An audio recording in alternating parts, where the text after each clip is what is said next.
మిత్రులందరికీ స్వాగతం. నా పేరు. Welcome to my channel. ఈరోజు మనం వినబోయే కథ నందగిరి వెంకటరామశేషు రచించిన సాకు బేకు. ఒక మంచి హాస్యవల్లరి వినేద్దామండి. గోపాలపురంలో రామశర్మ దేవకి అనే దంపతులు ఉండేవారు.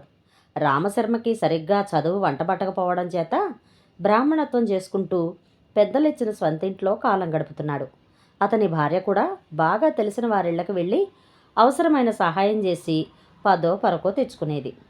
ఓసారి రామశర్మ చెల్లెలి భర్త విశ్వనాథ శర్మ అతనిని వాళ్ళ ఊరికి ఆహ్వానించాడు. అప్పటికే 4 సార్లు పిలిచినా వెళ్ళలేదు. ఈసారైనా వెళ్ళాలి అనుకొని భార్యతో సహా చెల్లెలి ఊరు బళ్ళారి బయలుదేరాడు.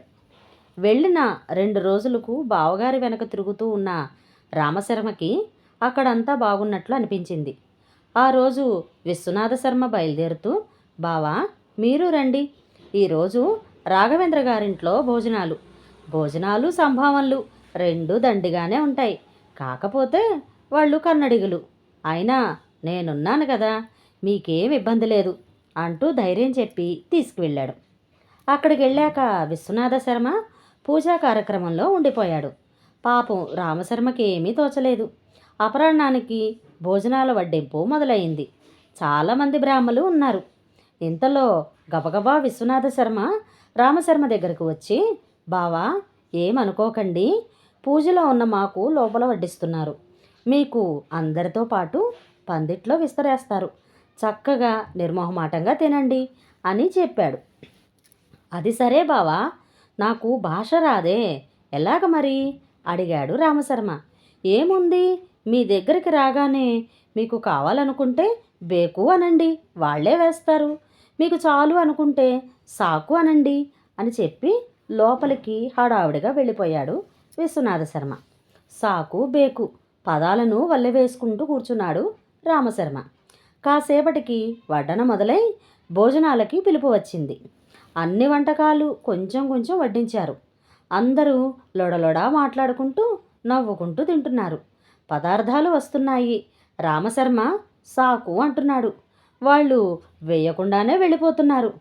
పక్కన వాళ్ళు కూడా అదే మాట అంటున్నా ఒకసారి ఆగి ఇంకెవరో ఏదో అనగానే నవ్వుతూ వాళ్ళ విస్తట్లో వడ్డించి మరీ వెళ్తున్నారు.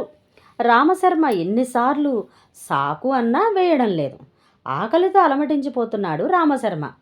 కోపం నషలానికి అంటుకుంది.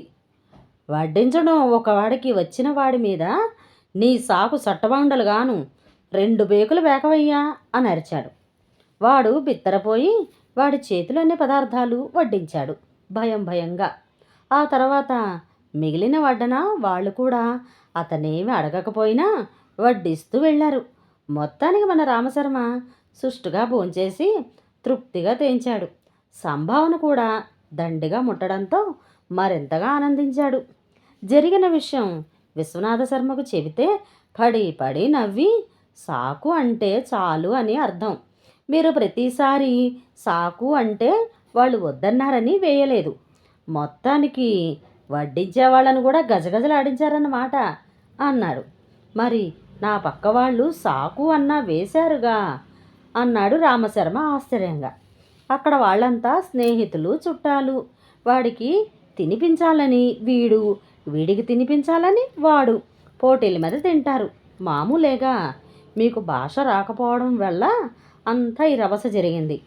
అవును కదా, ఆయన నాకేం తక్కువ కాలేదులే అన్నాడు రామశర్మ ఆనందంగా. సంతోషం అన్నాడు విశ్వనాథ శర్మ. ఎలా ఉంది మిత్రులు? ఈ కథ కనుక నచ్చినట్లయితే షేర్ చేసి, లైక్ చేసి, సబ్స్క్రైబ్ చేసి నన్ను ఎంకరేజ్ చేయండి. మరొక మంచి కథలో మళ్ళీ కలుస్తాను. Thank you. నమస్తే.